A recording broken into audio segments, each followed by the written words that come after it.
Hey, hey. Hey, Daryl here. This is my daily devotional.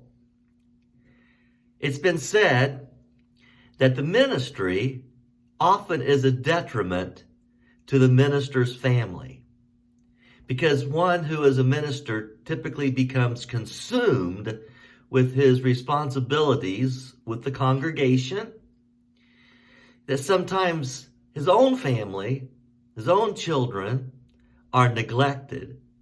Now, that shouldn't be, but it's often the reality.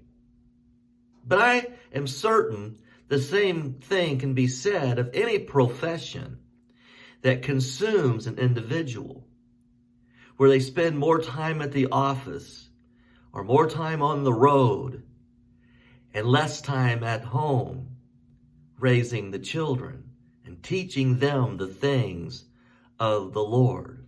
Remember, nobody on their deathbed ever said, I wish I'd have spent more time at the office. You see, Eli was the priest of Israel, and it would appear that he spent more time doing his priestly duties than raising his two sons, because they became wicked men. And I would suggest that if he would have spent less time at the office and more time raising his sons in the admonitions of the Lord, they may not have been wicked.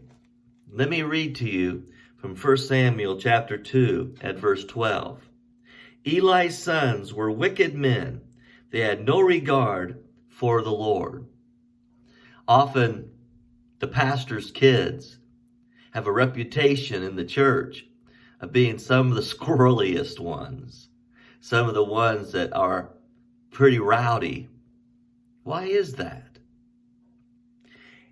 It goes on and says in verse 22, Now Eli was very old, heard about everything his sons were doing to all Israel, and how they slept with the women who served at the entrance to the tent of meeting. So he said to them, Why do you do such things? I hear from all the people about these wicked deeds of yours. No, my sons, it is not a good report that I hear spreading among the Lord's people.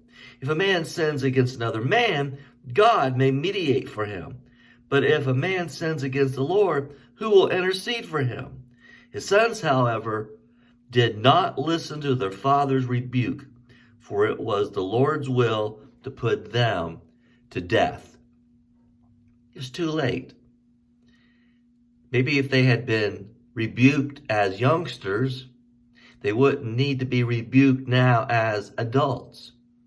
But as he tried to show them the ways, they didn't listen. They didn't listen. And listen to what it goes on and says in verse 34. And what happens to your two sons, Hophni and Phinehas, will be assigned to you. They will both die on the same day. And so in their prime of their life, they would both die on the same day. My goodness, how important it is to raise our children in the ways of the Lord. God's going to give us all sorts of good reasons to see to it that we raise our children in the ways of the Lord. But the devil's going to give us all sorts of excuses why we don't need to have them in church, why we don't need to pray with our family. The devil's going to give us all sorts of excuses. But let me say, once they reach a certain age, as we see here, rebuking them is pointless. God bless you. Good day.